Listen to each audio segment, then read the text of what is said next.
Olá, boa noite. Bem-vindos. Começamos na Via. Hoje o nosso olhar está sobre a qualidade das obras nas estradas em função do nível de degradação. Procuramos perceber o que está na base da pouca durabilidade. E também apurar o nível de eficiência do trabalho de manutenção. Passamos por algumas ruas de Luanda que beneficiaram recentemente de obras e que já se encontram esburacadas. Rotunda da Fubu, distrito urbano da Camama, município de Talatona. Aqui, a vida dos automobilistas tem sido desafiante. A estrada tem menos de 30 anos de existência. Já sofreu diversos trabalhos de manutenção, mas os buracos continuam a ser um verdadeiro calcanhar de Aquiles para os amigos do volante. E a estrada, do jeito que estão a ver, está mesmo mal partido. Os homens que vêm fazer esses trabalhos dentro da estrada, ele faz um trabalho que não é nada bom trabalho. E esse é o trabalho que dura 2 dias, 3 dias. Esse é o trabalho do jeito que estão a ver a estrada, do jeito que está mesmo péssimo. Daqui até a Rotunda do Camama está mesmo mal. Aqui está muito péssimo, está mal mesmo, principalmente quando chove. Danifica muito a viatura. Há cerca de um mês foi realizado na via um trabalho de tapa-buracos, mas para o desagrado dos automobilistas, os resultados duraram pouco tempo. Aquilo ali não é tapa-buraco. Eles pegaram a sua areia, botaram ali. Esse não é tapa-buraco, velho. Está mesmo mal. Você que sai do Camama tem intenção de fazer 10 minutos, faz 30 minutos aqui. Está mesmo mal a via. Infelizmente só foi uma correção temporária, não é uma correção definitiva. Não é isto que é esperado quando se observa buracos na via pública. Esta senhora reside no interior da Camama e conta que com o estado da via foi obrigada a alterar o tempo de manutenção da sua viatura. Olha, antigamente eu levava o meu carro em cada 5.000 quilômetros, mas agora sou obrigada a quase sempre levar. Por exemplo, ontem passei aqui, já o para-choque do meu carro saiu, porque eu bati aí num buraco e está mesmo péssimo. Uma vez que a gente paga a taxa de circulação, então tem que ver isso. Deixamos a rotunda da Fubu e partimos para o Futungo de Belas. Aqui, o cenário não é diferente do anterior.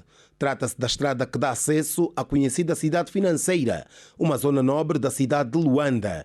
O grito de socorro vem na voz dos automobilistas. Está difícil os buracos, conforme vê, partem carros. Mas já fizeram aqui trabalhos de tapa-buraco, não? Paliativo. São paliativos. Trabalhar aqui está muito complicado. Esta rua aqui, mês passado, se fez aqui um tapa-buraco. Até agora não se faz sentido. É aqui só onde eles fizeram esse tapa-buraco, mas até lá para frente está mal também esta rua mesmo. Circular pela zona do Mix Center no Talatona era até alguns dias um verdadeiro desafio para os automobilistas. Mas a situação foi revertida com a manutenção efetuada. Ainda assim, o engenheiro civil diz que, atualmente, o que se recomenda é que na construção de estradas seja usado o pavimento hidráulico, que oferece maior tempo de vida útil para as vias. Nós sabemos que a questão da manutenção é deficitária. Logo, portanto, o melhor pavimento que nós podíamos ter para as estradas deveriam ser o betão hidráulico. Nós temos muito cimento, temos muita indústria a produzir o aço, portanto, é um tipo de estrada que nós já deveríamos aproveitar para, por exemplo, aquelas vias terciárias, secundárias, de modo que, em termos de degradação, ter um período muito demorado e a degradação deste tipo de pavimento apresenta menor custo. Portanto, nós precisamos avançar com este tipo. Girassol Jornal, edição de quinta-feira, visita à China. Presidente da República já em Pequim reuniu com empresários à margem do início da agenda oficial. Veja também prioridade para o investimento do setor da energia e águas, que está entre os referenciados em Pequim. Angola quer a atenção para o caso da barragem do Caculo-Cabaça. Salário mínimo nacional, reações sobre o ajuste numa altura em que continuam as negociações entre o Executivo e a Central de Sindicatos. Subsídios aos combustíveis. No Mexico, a classe dos taxistas reage ao caso do novo decreto, que entra em vigor a 30 de abril. Cadeia de valores, metas do projeto que já alcançou mais de 3.000 beneficiários na província de Cabinda. Censo Geral da População, novos passos e o ponto de situação. Luanda foi hoje o palco de novos acertos. Políticas de empoderamento e desenvolvimento da mulher rapariga. Reflexões no quadro do especial Março. Também a atualidade internacional e o resto que marca o desporto também estão em destaque. Bem-vindo ao Melhor da Informação.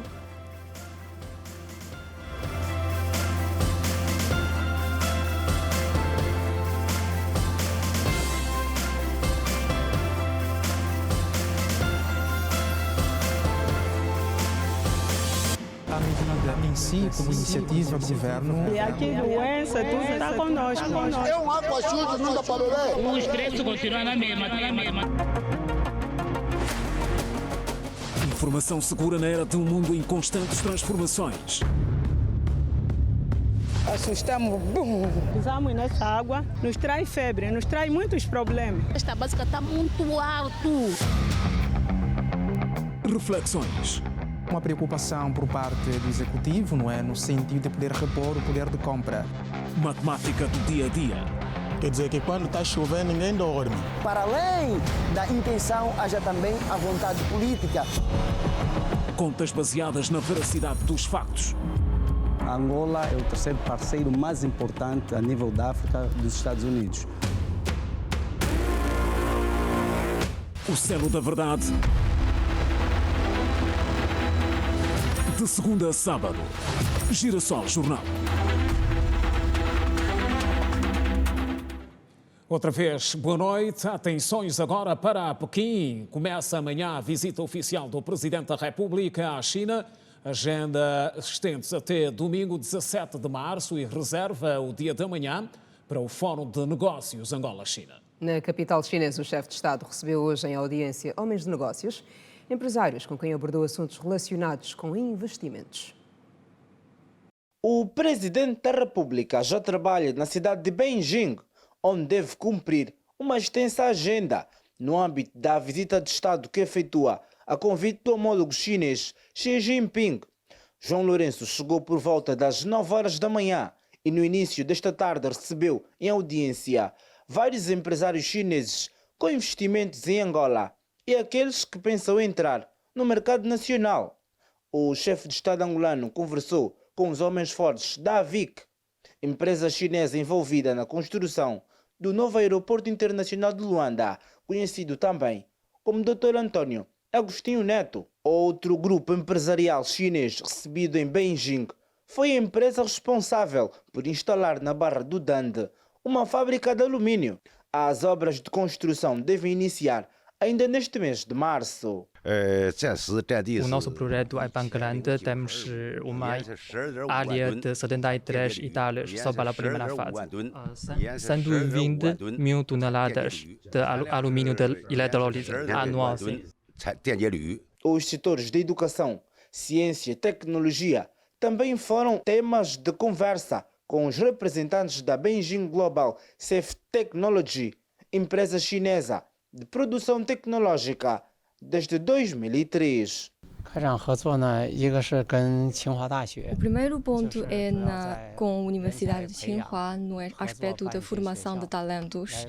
E o segundo ponto é com a nossa empresa J-Safety, que vamos tentar trazer o financiamento para Angola e também vamos trazer as tecnologias avançadas e as nossas experiências, os sistemas que servem para o sistema do governo, para servir o povo angolano.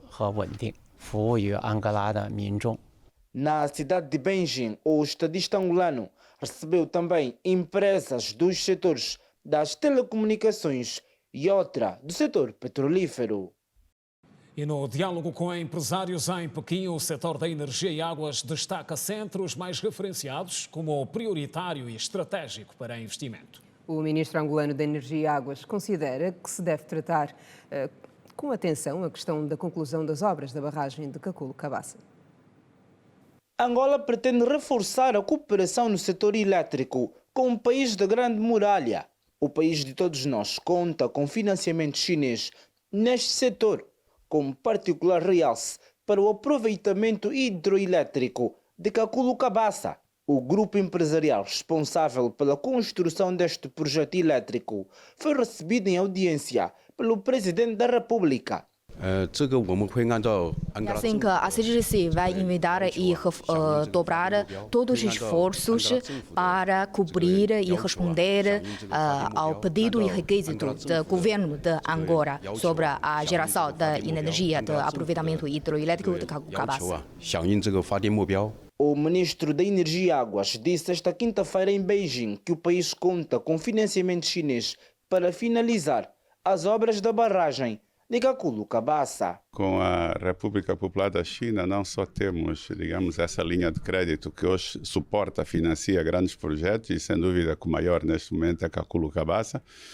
E aqui, nesta visita, Sua Excelência o Presidente vai certamente ter a oportunidade também, com as autoridades chinesas, de trocar impressões relativamente a esse projeto e aquilo que é a nossa perspectiva de conclusão e garantia do financiamento até o final da obra. Quanto à sua inauguração, a primeira fase do aproveitamento hidroelétrico de Kakulo Kabasa entra em funcionamento em finais de 2026 e produzirá cerca de 2.172 megawatts de energia elétrica para o país. Nós estamos a falar no último trimestre de 2026 o lançamento da primeira unidade de geração. Como sabe, são 4 unidades, são 4 máquinas. As outras vão sendo lançadas na sequência da primeira e prevemos que no final de 2027 e início de 2028 a última unidade esteja em operação. Essa é a nossa perspectiva. Ainda no setor elétrico, o país vai contar a partir deste mês de março com uma fábrica de alumínio, localizada na Barra do Dande. Numa primeira fase, poderá oferecer aos angolanos mais de 3.000 postos de trabalho e produzir cerca de 120 mil toneladas de alumínio. Este é um projeto relevante não só porque vai gerar emprego, vai também transformar o bauxite em alumina, e o que pode dar origem depois também à fabricação de cabos de alumínio localmente. Mas é também relevante para o setor elétrico na medida em que esta fábrica vai consumir cerca de 400 megawatts. 400 megawatts a hora que vão se traduzir em receitas para o setor público, para as empresas do setor elétrico e para o Estado angolano. Teremos uma receita bruta de cerca de 130 milhões de dólares ano. Ainda sobre o investimento chinês, o nosso país conta nesta altura com uma fábrica de contadores de água e eletricidade. E como fizemos referência, em instantes para amanhã, o ponto central da agenda do presidente João Lourenço em Pequim é a participação no Fórum de Negócios Angola-China. Junta-se a nós em direto a seguir o jornalista Custódio Jacinto, que acompanha a jornada do chefe de Estado. Custódio, saudações, mais desenvolvimentos sobre a agenda aí na China.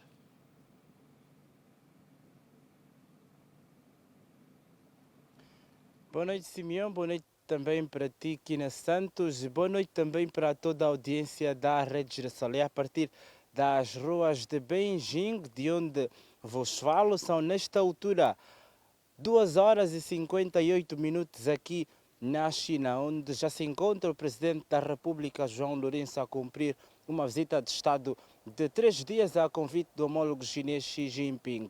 O dia foi reservado para audiências a empresários de vários setores, particularmente aqueles que já investem no nosso país, bem como aqueles que de alguma forma tencionam investir em Angola. A agenda do Presidente da República reserva para esta sexta-feira um encontro com o primeiro-ministro chinês. Deve acontecer por volta das 10 horas de Beijing.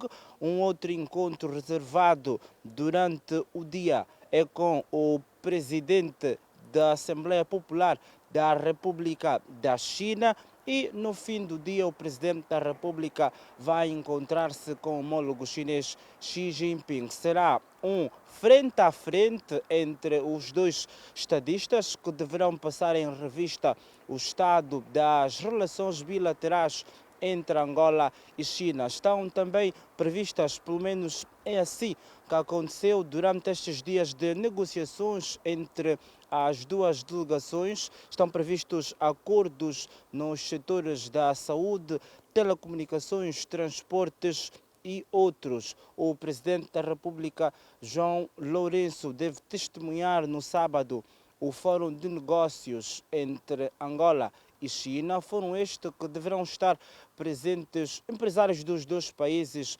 entre 700 a 800 empresários, de acordo com a organização, pois até terça-feira o número estava em volta de 700 empresários e, de acordo com a Câmara de Comércio Angola e China, este número tem crescido, pois há solicitações de empresários locais que pretendem participar deste fórum e ouvir na primeira pessoa o Presidente da República a falar do ambiente de negócio que se vive nesta altura no nosso país. A agenda do estadista angolano reserva para domingo uma deslocação à cidade ou à província de Xandão. Lá o chefe de Estado vai visitar vários projetos do setor produtivo, bem como do setor farmacêutico. Que nem Simeão é o essencial que podemos avançar a esta hora. Já é bom dia em Beijing e boa noite aí para vocês. Despedidas de Cândido Cicato, Suba Pedro e Custódio Jacinto, a partir de Beijing, capital da República Popular da China, onde já se encontra o Presidente da República, João Lourenço. Boa noite. Boa noite, Custódio. Bom dia, a partir de Beijing, que acompanha o Custódio está a acompanhar a visita do Presidente da República de 3 dias à China e amanhã deve acontecer um Fórum Económico Angola-China que junta mais de 700 empresários. Seguimos com outras notícias. A Bodiva está apostada no aumento do número de empresas cotadas em bolsa. A instituição apresentou hoje o relatório do mercado financeiro angolano e garantiu que estão adiantados os passos para a privatização da Unitel por meio de bolsa de valores. A Bodiva apresentou o relatório anual do mercado financeiro angolano, cujo objetivo é aumentar o número de empresas cotadas em bolsa. No caso da Sonangol, os primeiros passos para sua entrada em bolsa já foram dados, com a admissão e negociação de obrigações em capital aberto. A Sonangol fez a sua admissão à negociação de obrigações no valor de 75 mil milhões de kwanzas em setembro de 2023. Entendemos que é o teste piloto ao nosso mercado, que teve um sucesso garantido, porque a procura sobre as obrigações da Sonangol foi superior ao que a Sonangol tinha para vender. Portanto, há um apetite por parte dos investidores, por parte do mercado, para a aquisição de instrumentos emitidos pela empresa de referência, refiro-me à Sonangol. O processo de ações, portanto, está considerado também no programa de privatizações de Angola e deverá ocorrer nos próximos 3 anos. Quem provavelmente não vai precisar de esperar 3 anos é a ENSA, que poderá ser cotada em bolsa ainda este ano. A ENSA, queremos nós que seja a próxima emissão ou a próxima empresa admitida e cotada em bolsa ainda no exercício de 2024. Contamos também que a própria Unitel, setor de telecomunicações, uma empresa referência da nossa praça, prepare-se para também estar cotada em bolsa. É uma alternativa, repito, ao financiamento bancário, uma alternativa que a empresa consiga desinvestir das participações que sejam públicas naquela entidade em função do processo de privatizações. Falando de privatizações e entradas em bolsa, a expectativa surge em torno da Unitel, que quando estiver em negociação, o seu capital estará disponível para os principais interessados. A informação pública, por exemplo, que a Unitel, a perspectiva seria este ano, não é? Mas nós estamos disponíveis em colaborar em qualquer evento. O importante, acima de tudo, é que sejam operações de sucesso, não é? Aberta a todo o público em geral, teremos todos igualdade de circunstâncias, saberemos com antecedência qual é o preço, temos equipas disponíveis para tirar dúvidas. Enquanto as movimentações do mercado da Bolsa angolana estão no impasse, a Bodiva mostra-se disponível para esclarecer tudo em volta do assunto para o público em geral. Está proibida em todo o território nacional a produção, comercialização e consumo de bebidas espirituosas em pacotinhos. A medida, que entrou em vigor nesta terça-feira, estende-se igualmente para os importadores e foi tomada a pensar na preservação da saúde pública, no meio ambiente e no ordenamento do comércio. É das bebidas alcoólicas comercializadas em grande escala na via pública. Os vulgos pacotinhos, que há muito tempo ocupam as principais artérias na capital e não só, facilitam o consumo, também pelo baixo preço, que vão de 50 a 150 kwanzas. A bebida espirituosa, que segundo os especialistas pode causar vários danos à saúde, motivou as autoridades à proibição da sua produção. O abuso das bebidas alcoólicas estão na base de muitos problemas, não é? Que conduzem à morte, desde os acidentes rodoviários e também as doenças do fórum do fígado. E reconhecemos que se trata de um problema de saúde pública que exige alguma intervenção e algum investimento. A medida que entrou em vigor nesta terça-feira é vista nos diferentes meios sociais como uma decisão acertada, uma vez que o consumo da mesma pode desencadear outros problemas. Nas zonas suburbanas, por exemplo, o acesso é ainda mais facilitado. Uma outra problemática no seio da família decorrente deste uso excessivo deste tipo de bebidas é exatamente a violência em todas as suas formas, principalmente a violência sexual, que causa traumas profundos no seio da família e muitas das vezes irreversíveis. Agora, é preciso que o Estado fiscalize com muito mais rigor para que o acesso seja vedado às comunidades.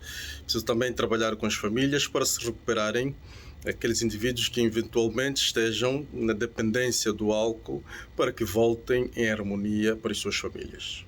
Apesar de ser encarada como uma decisão acertada, as empresas do setor de bebidas consideram que tiveram um tempo muito encurtado para a reconversão das linhas de enchimento, o que os leva a acreditar que muitas famílias sentirão um aperto financeiro, já que dependem da atividade como fonte de renda. A medida do governo foi tornada pública em junho de 2023. Ou seja, se os produtores quiserem continuar a comercializar a bebida, terão mesmo de apostar em garrafas de vidro. No documento, a ANESA orienta, além do conhecido whisky do pacotinho, a retirada de circulação comercial de todas as outras bebidas alcoólicas empacotadas que se encontram em desconformidade com a norma angolana. A medida abrange as indústrias no território nacional, importadores e, igualmente, os comerciantes.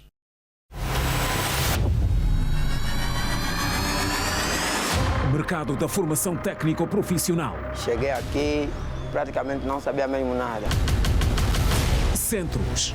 Funcionamento, procura e capacidade de resposta. Se você tem um filho, tem um primo, não sei o quê, pode trazer aqui. Amanhã ou depois de manhã vai sair para isso. Qualidade da mão de obra. Eu nunca dei meu carro a um outro mecânico, a não ser o seu Pinheiro. Expectativas. Pretendo sim ficar um mestre da mecânica para ajudar também. E realizações. Tem um momento que eu tenho ajudado a minha avó. Com o dinheiro que eu ganho aqui, vou para casa e ajudo a minha avó. Visão do futuro. Abrir uma oficina e ajudar várias pessoas também. Do jeito que me ajudaram, do jeito que eu quero ajudar outras várias pessoas. Na reportagem da semana.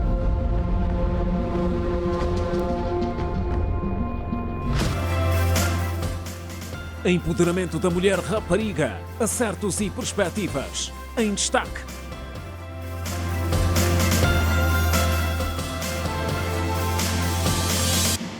Seguimos informação na senda do combate à criminalidade. O Serviço de Investigação Criminal pronunciou-se hoje sobre o recente crime de homicídio ocorrido no município de Cacoaco, aqui em Luanda. A vítima foi um cidadão morto pelo próprio filho, que na sequência enterrou o corpo no quintal. Nos últimos anos, a capital do país tem enfrentado um aumento preocupante no índice de criminalidade, principalmente de homicídio qualificado. O último caso que chocou a cidade está relacionado ao assassinato de um cidadão que em vida se chamou Armindo Bunga, residente no município de Cacoaco. Armindo Bunga foi morto pelo próprio filho, que enterrou o cadáver no quintal. O implicado já se encontra detido.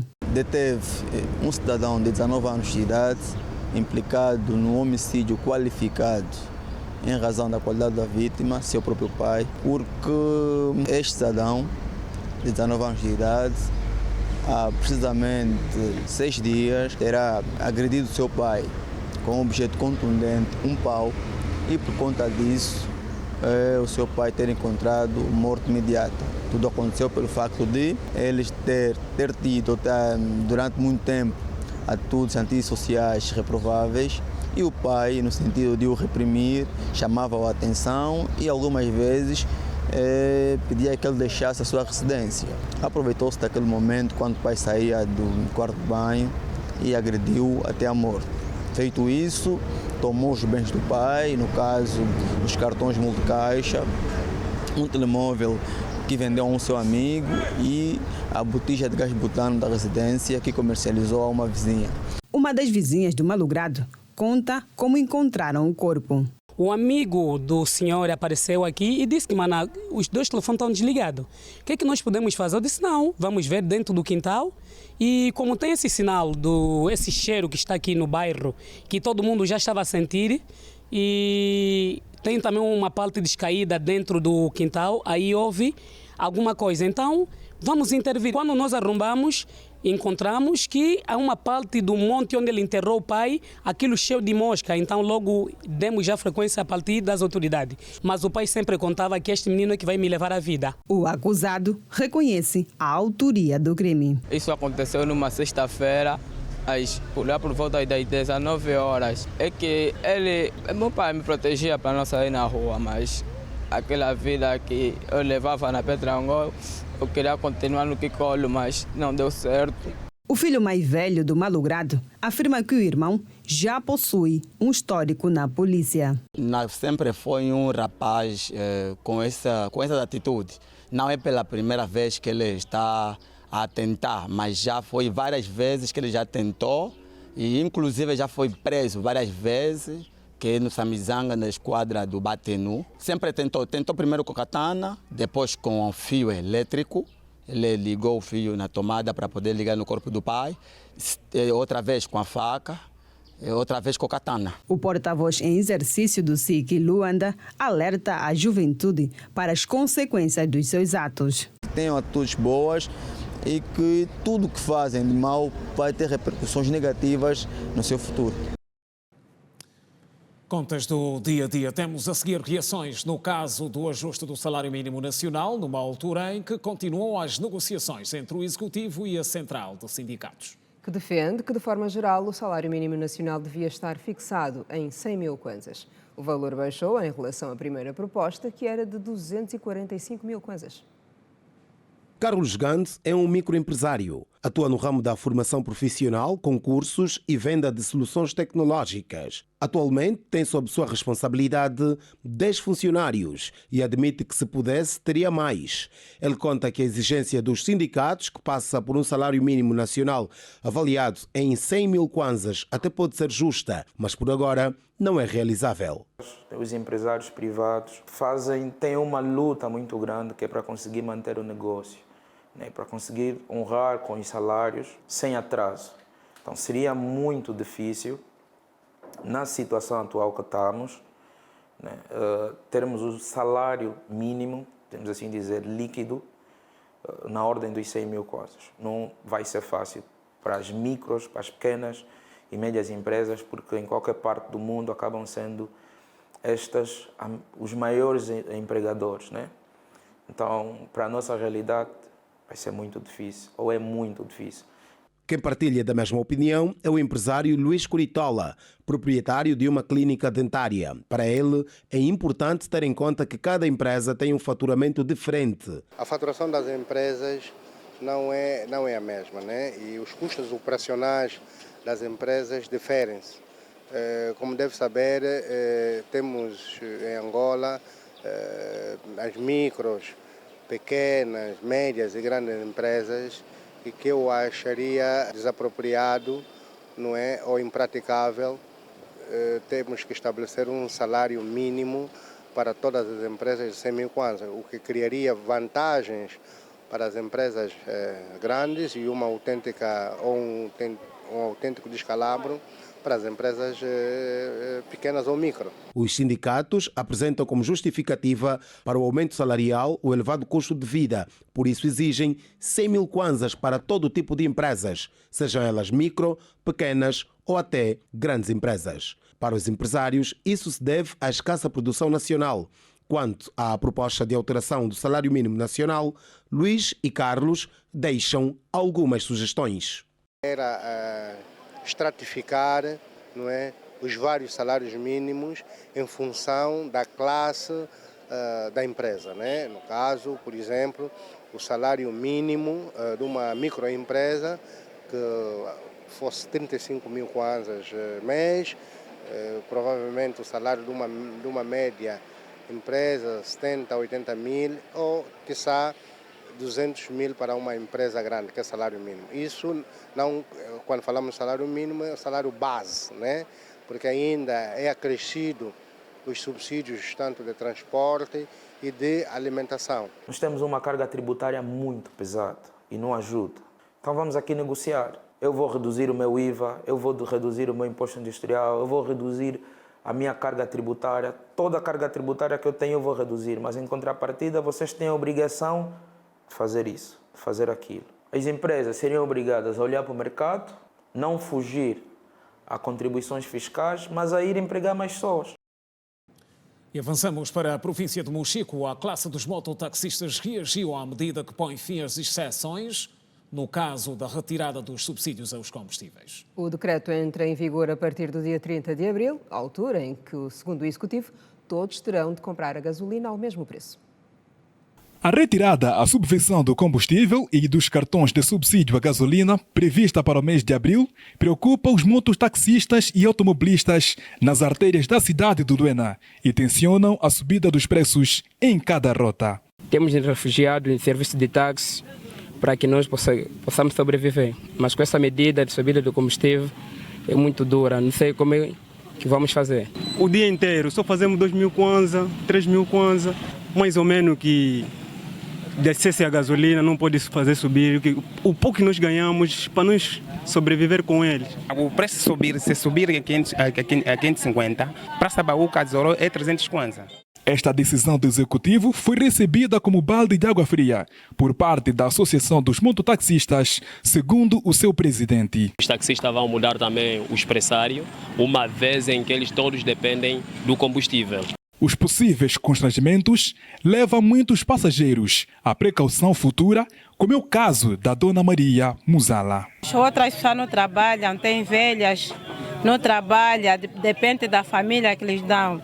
E esse empresário que vai subir, sair daqui do Zorro, da Bauca até no Zorro, 300 kwanza. Às vezes tem 500 kwanza que veio para fazer por lá. Onde é que vai sair esse dinheiro para pagar táxi? Voltou a reunir hoje aqui em Luanda a Comissão Multissetorial encarregue pela organização do Censo Geral da População. O encontro foi essencialmente marcado por acertos que antecedem o início da contagem prevista para julho deste ano.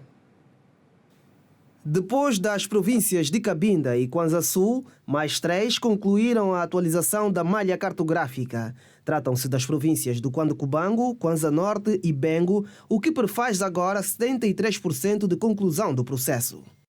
Nós terminamos exatamente 5 províncias, nomeadamente a província de Cabinda, Kwanza Norte e Bengo, a província do Kwanza Sul e a província do Cubango.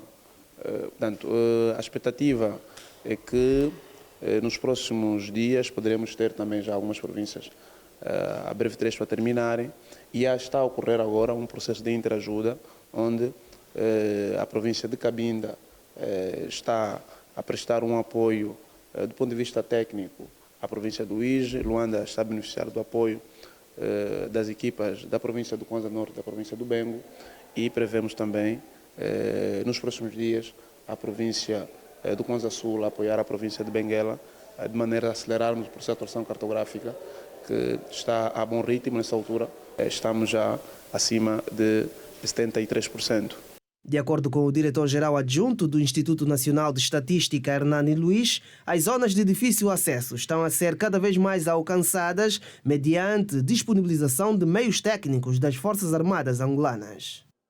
Estamos a trabalhar sobre essas localidades através dos meios que a Força Armada felizmente está a colocar à nossa disposição, e também as motorizadas estão a ser um dos meios para nos permitirem ali chegar. Como sabemos, estamos num momento em que o país está a verificar muitas quedas pluviométricas, mas mesmo assim, bravamente, determinadamente, o pessoal que está a trabalhar conosco, os cartógrafos, nossos técnicos, estão aí dia e noite, e ficou uma recomendação muito específica a nível do encontro para nos próximos dias trabalharmos de forma permanente e regular até o fim de semana. Ao falar à imprensa no final da reunião ordinária da Comissão Multissectorial de Apoio ao Censo Geral da População 2024, o também porta-voz do INE disse que nos próximos dias terá início um processo formativo dirigido às igrejas e aos jornalistas. É que nós vamos começar nas diferentes províncias do país nos próximos dias um processo formativo das diferentes forças vivas da sociedade, nomeadamente as igrejas, os jornalistas e outros atores importantes nas diferentes províncias, e os governadores provinciais ficaram também com essa responsabilidade para internamente poderem acelerar o nível de mobilização à volta desse processo. O Censo Geral da População e Habitação, que acontece a 19 de julho nas 18 províncias do país, vai contar com 70 mil tablets e 246 viaturas a serem adquiridos pelo governo. O país continua em alerta de prevenção contra a cólera, doença que assola com intensidade países próximos de Angola, como a Zâmbia e a República Democrática do Congo. Até ao momento, segundo as autoridades angolanas, não há registro de nenhum caso da doença. Hoje a nossa equipa foi medir os níveis de prevenção no seio da população aqui na capital do país, Luanda. A cólera não conhece fronteiras, uma doença que ameaça o desenvolvimento sustentável dos povos. Os surtos dessa enfermidade começaram no ano passado nos países vizinhos de Angola, nomeadamente República Democrática do Congo, Moçambique e Zâmbia. Nesta terça-feira, o Ministério da Saúde divulgou uma nota em que repudia e desmente notícias que circulam em alguns órgãos de comunicação digital, segundo as quais um suposto surto de cólera estaria a causar milhares de vítimas em Luanda. Apesar de compartilhar fronteira com essas áreas afetadas com a doença, Angola não registrou até agora casos de cólera, como afirmam os profissionais de saúde. Dizer que o nosso país ainda não temos casos de cólera. O que nós estamos a ver ultimamente são os casos de doenças diarreicas agudas. Ela vem com diarreia e vômito, mas tem muito intervalo entre uma a outra digestão. Angola, até no momento ainda não temos cólera, mas sim, nós estamos a trabalhar no sentido de prevenção e de trabalhar com as nossas DDAs, diarreicas agudas. Já há quase 2 meses, que é para nós tirarmos a hipótese, como temos aqui cólera no vizinhos Congo e Zâmbia, para tirarmos a hipótese se Angola já temos então, mas até por enquanto ainda não temos nenhum resultado. Nós temos todas as orientações e também dizer que no país não existe casos de cólera, porque todas as nossas províncias fronteiriças têm grupos de apoio e de organização para qualquer situação que pode ocorrer. E falando propriamente de Luanda, até onde nós soubemos que não há caso de cólera, e especificamente no nosso hospital nós nunca tivemos nenhum caso de cólera. Estima-se que a cólera afete entre 3 a 5 milhões de pessoas em todo o mundo e tem sido a causa de morte de mais de 130 mil pessoas em 2010. Embora a taxa de morte pela doença pode chegar até 5%, pessoas sem o tratamento pode chegar até 50%. Os profissionais explicam com o vetor de transmissão da doença e as suas características. A cólera temos vibrião colérico. A cólera nós pesquisamos nas fezes, sim, nas fezes o vibrião colérico. Quer dizer, o vibrião colérico é o bicho que dá cólera, tipo a malária. A malária é o plasmódio, mas na cólera é o vibrião colérico. A cólera tem características próprias. A diarreia tem características de água de arroz, é uma diarreia branca e desidrata rapidamente a pessoa. Então, todo o cuidado, o que nós recomendamos às populações, qualquer tipo de diarreia que aparecer, em vez de ficar em casa, deve ir a uma instituição hospitalar. O espaço é mesmo pouco. Ele vem de 1 em 1 hora e deixa mesmo desidratada rápido, olhos encurvados, a diarreia aquosa e tem aspecto assim de água de arroz, cheira a peixe. A última vez que Angola enfrentou um surto de cólera foi em 2016 e 2017. A doença afetou as províncias de Cabinda, Luanda e Zaire, com um total de 252 casos e 11 mortes. Girassol, jornal e edição de quinta-feira. No próximo bloco olhamos para o resto do mundo, o resumo da atualidade internacional. E ainda no especial março, preocupações ao mais alto nível com questões que envolvem a mulher. O intervalo é breve, não saia daí. Até já.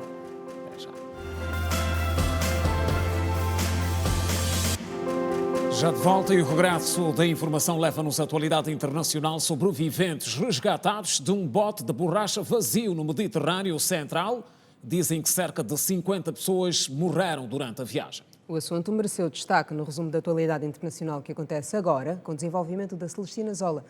Zola, boa noite. Boa noite, Kina. Olá, Simeão. Olá. Avança. Boa noite a si que nos acompanha. A informação foi avançada pelo Grupo de Ajuda Humanitária SOS no Mediterrâneo nesta quinta-feira. Sobreviventes disseram que o barco saiu da Líbia com 75 pessoas a bordo, incluindo mulheres e pelo menos uma criança. O motor quebrou logo após a partida e ficaram à deriva. O navio Salvador avistou o bote com 25 pessoas a bordo na quarta-feira. 2 deles estavam inconscientes e foram evacuados pelo exército italiano para tratamento. As outras 23 pessoas estão em estado grave, exaustas, desidratadas e queimadas pelo combustível a bordo do barco. As organizações humanitárias baseiam-se frequentemente nos relatos de sobreviventes para estabelecer o número de mortos e desaparecidos no mar e presumivelmente falecidos. A Organização Internacional para as Migrações das Nações Unidas afirma que 227 pessoas morreram ao longo da perigosa rota do Mediterrâneo Central este ano até 11 de março, sem contar com as novas pessoas dadas como desaparecidas e presumivelmente mortas. Acompanhe a seguir outras notas da atualidade internacional. Um incêndio israelita matou 8 palestinos e feriu dezenas em um centro de distribuição de ajuda no campo de refugiados de Al-Nuseirat, disseram as autoridades do Ministério da Saúde de Gaza nesta quinta-feira. Os militares israelitas não responderam imediatamente a um pedido de comentário sobre o incidente. O conflito em Gaza deslocou a maior parte dos 2,3 milhões de habitantes do enclave e houve cenas caóticas e incidentes mortais nas distribuições de ajuda, enquanto pessoas desesperadamente famintas lutam por comida. Com a guerra no seu 6º mês, a Organização das Nações Unidas alertou que pelo menos 576 mil pessoas em Gaza, 1/4 da população, estão à beira da fome e a pressão global tem crescido sobre Israel para permitir mais acesso ao enclave. Israel nega obstruir as entregas de ajuda em Gaza, culpou as falhas das agências humanitárias pelos atrasos e acusou o Hamas de desviar ajuda. O Hamas nega e diz que Israel usa a fome como arma em sua ofensiva militar. Pela primeira vez na Rússia, a votação nas eleições presidenciais terá duração de 3 dias. A prática foi introduzida em 2020, durante a pandemia da Covid-19, quando o presidente em exercício Vladimir Putin sugeriu introduzir mudanças na Constituição russa, permitindo que ele permanecesse no cargo pelo tempo que desejasse. Funcionários de uma sessão eleitoral localizada em prédio histórico no centro de Moscou deram nesta quinta-feira os últimos retoques na instalação de equipamentos e na preparação de material promocional para as eleições presidenciais russas, marcadas para 15 e 17 de março. Na corrida estão 4 candidatos, incluindo Vladimir Putin. A Ucrânia disse que qualquer voto russo nas regiões de Donetsk, Luhansk, Zaporizhia e Kherson será nulo e que processará quaisquer observadores enviados para monitorar a votação. A reivindicação da anexação da Rússia em setembro de 2022, 7 meses após a invasão da Ucrânia, foi rejeitada como ilegal pela Ucrânia e pela maioria dos países na Assembleia Geral das Nações Unidas.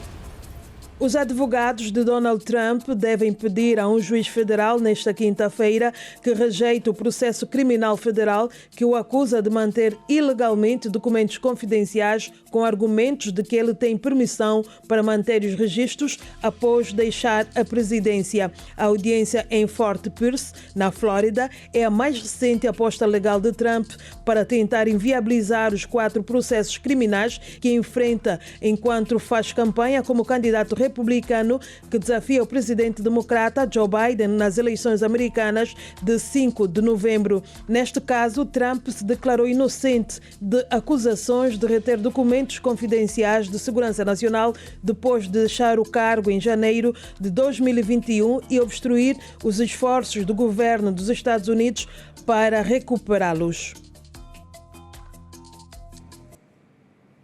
E foi assim o resumo da atualidade internacional. Kina e Simeão, boa noite e continuação de um ótimo jornal. Obrigada, bom descanso, Zola. Obrigada pelas informações. Bom descanso, Cristina.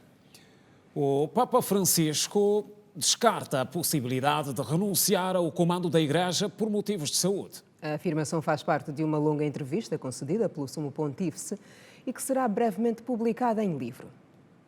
O Papa Francisco afirmou que uma eventual renúncia do comando da Igreja Católica é uma hipótese distante. O Sumo Pontífice fez a afirmação numa entrevista que será publicada num livro. Os trechos foram divulgados pelo jornal Corriere della Sera nesta quinta-feira. Durante a entrevista, Francisco disse que sente que tem saúde suficiente para continuar o papado, afastando a possibilidade de renunciar no curto prazo. Esta é uma hipótese distante, porque não tenho razões suficientes sérias para me fazer pensar em desistir, disse.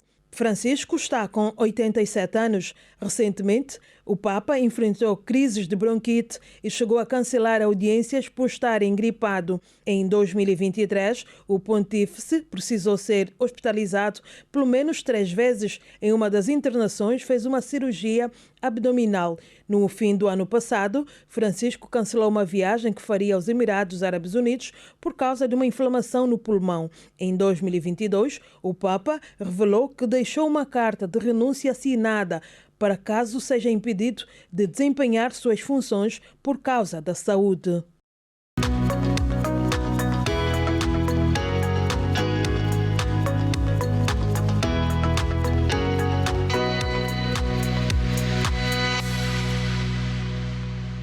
E no especial março de hoje, destaque para as políticas de empoderamento e desenvolvimento da mulher rapariga, que estiveram no centro das atenções da reunião orientada pela Vice-Presidente da República e que serviu para analisar o plano de ação do PAT 2, programa que conta com o apoio do Banco Mundial, que garante o financiamento de mais de 1000 bolsas de estudo e a construção de 55 novas escolas em todo o país. Aproximadamente 12 milhões de dólares já foram gastos pelo Banco Mundial para conceder mais de 100 mil bolsas de estudo para meninos e meninas. Essas informações foram avançadas pela Ministra da Educação, Luísa Grilo, durante a segunda sessão ordinária da Comissão Multissetorial para a implementação do projeto de empoderamento da rapariga e aprendizagem para todos, PAT 2, orientada nesta quinta-feira pela Vice-Presidente da República, Esperança da Costa. O que está previsto para este ano é atribuirmos 170 e poucas mil bolsas, é o que vamos atribuir. Mas cada passo e cada etapa tem um valor determinado.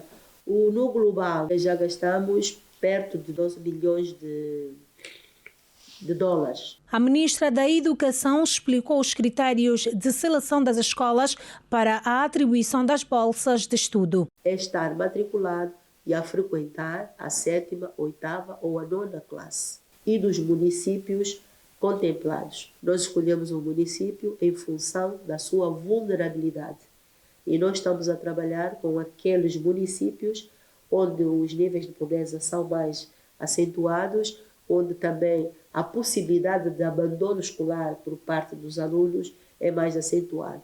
Aqui em Luanda, nós estamos a trabalhar com os municípios de Colimengo, de Viana e do Quilamba-Queixa. Luísa Grilo adiantou ainda que mais de 100 mil cartões multicaixas serão entregues aos beneficiários até julho deste ano. Deveremos ultrapassar esta emissão dos mais de 100 mil cartões que vamos precisar de passar para que os nossos estudantes que vão iniciar agora a primeira fase de generalização do programa de bolsas de estudo possa efetivamente beneficiar-se. E para reduzir a pobreza de aprendizagem no país, destaca-se a expansão da rede escolar nas 18 províncias. Temos no país 55 novas escolas do primeiro ciclo.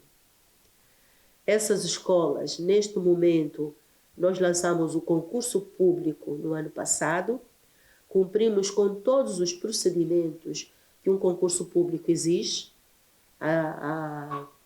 para a seleção das empresas. Devo dizer que houve uma participação muito grande e neste momento estamos a abrir os pacotes para fazer a avaliação das propostas que são apresentadas. E acreditamos que em julho deste ano possamos lançar a primeira pedra dessas 55 escolas. Ainda no âmbito do PAT 2, serão reabilitadas 7 escolas. Nós vamos reabilitar em Luanda 7 escolas que já foram devidamente identificadas. Neste momento, já submetemos as peças concursais ao Banco Mundial, para que o Banco Mundial possa dar o conforto e nós possamos remeter o processo ao Tribunal de Contas, para que o Tribunal de Contas também dê o seu visto preventivo. O projeto de empoderamento da rapariga e aprendizagem para todos, PAT 2, que se estende até 2025, é uma parceria entre o governo de Angola e o Banco Mundial.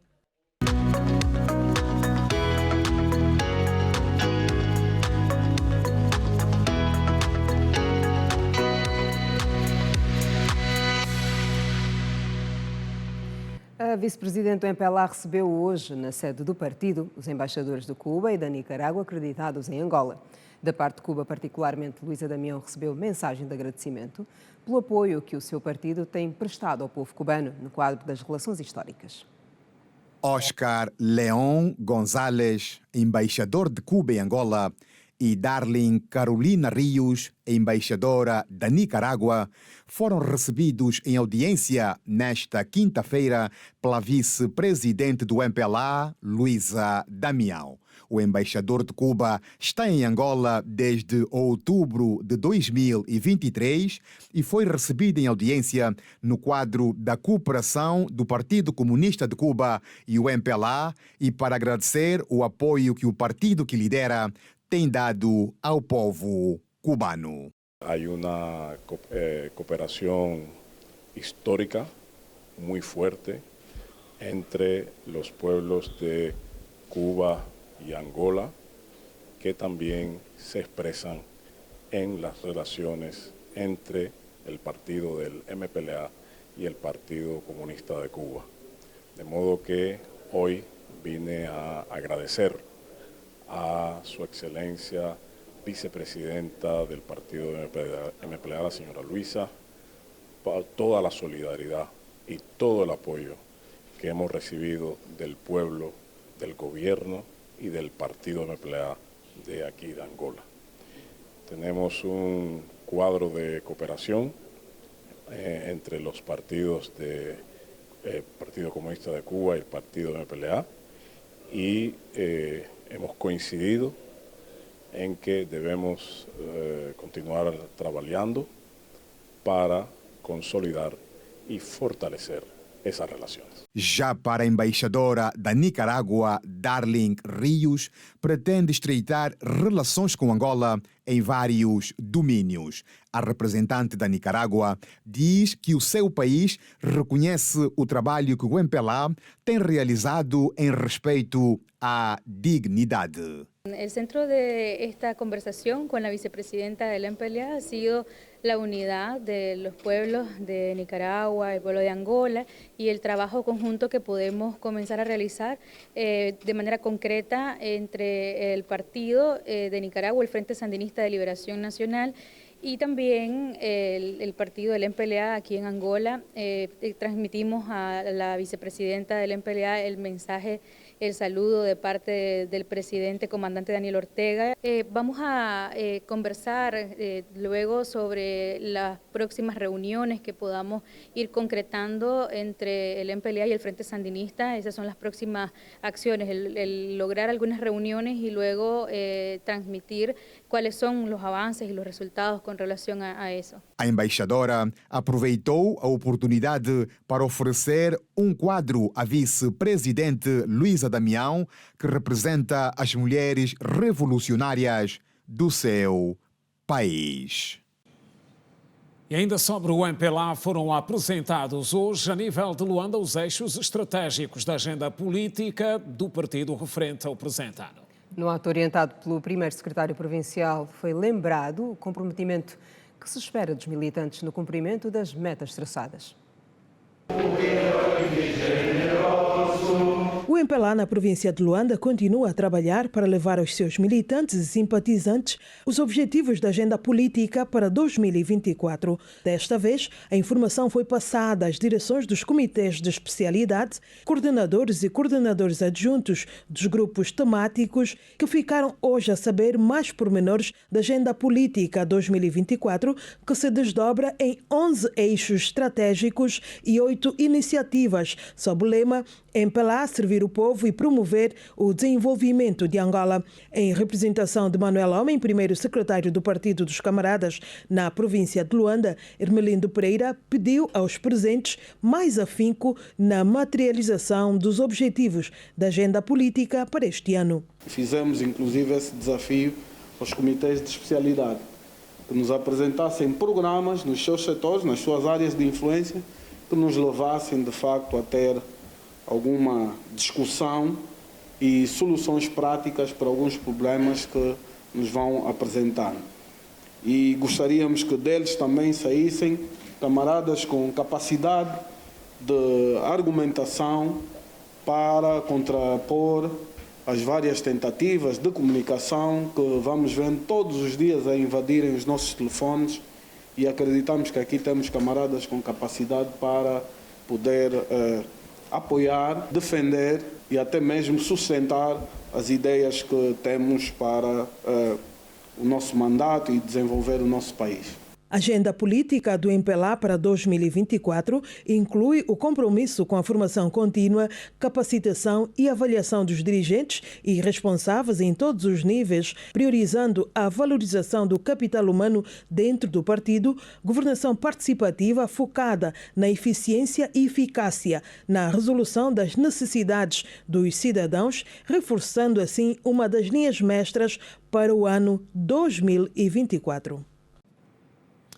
E voltamos à via agora para mostrar a constatação que fizemos sobre o processo de solicitação e procura das novas chapas de matrícula de veículos. Descobrimos que a demanda para as empresas indicadas aumentou e a pressão é maior em função do volume de solicitações, pelo menos aqui na capital do país.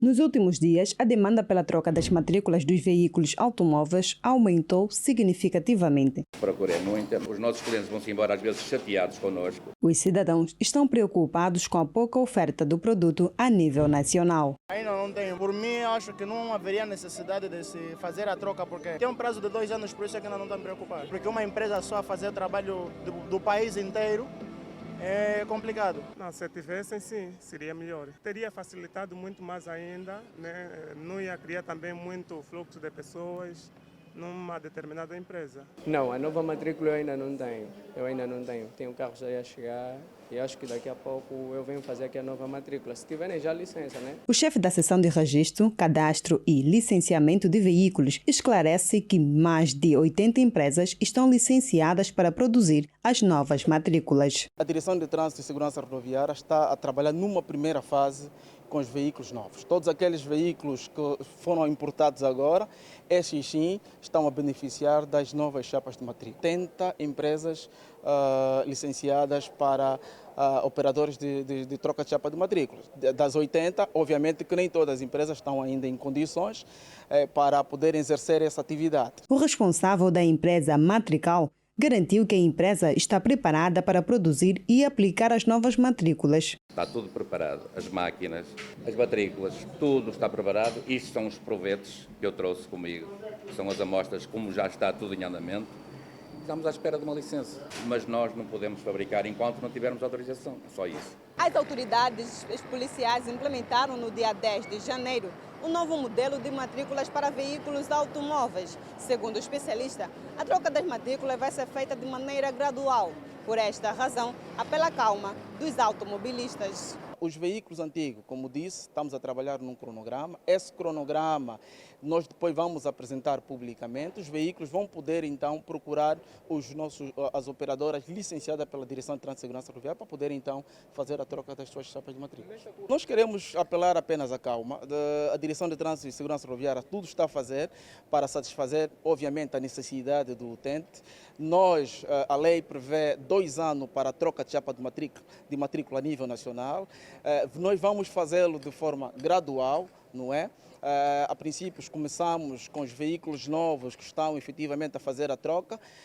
Depois vamos então apresentar o cronograma de ação e posteriormente então os nossos cidadãos poderem procurar uma operadora licenciada e fazer a troca de chapa de matrícula normal. As antigas chapas de matrícula vão ser substituídas no prazo de 2 anos. Uma chapa nova pode custar até 50 mil kwanzas. E assim termina a edição de quinta-feira de Girassol Jornal, a 4ª da semana. É sempre um prazer contar consigo. Esta equipa volta a estar consigo amanhã, à mesma hora. A todos, continuação de boa noite. Boa noite.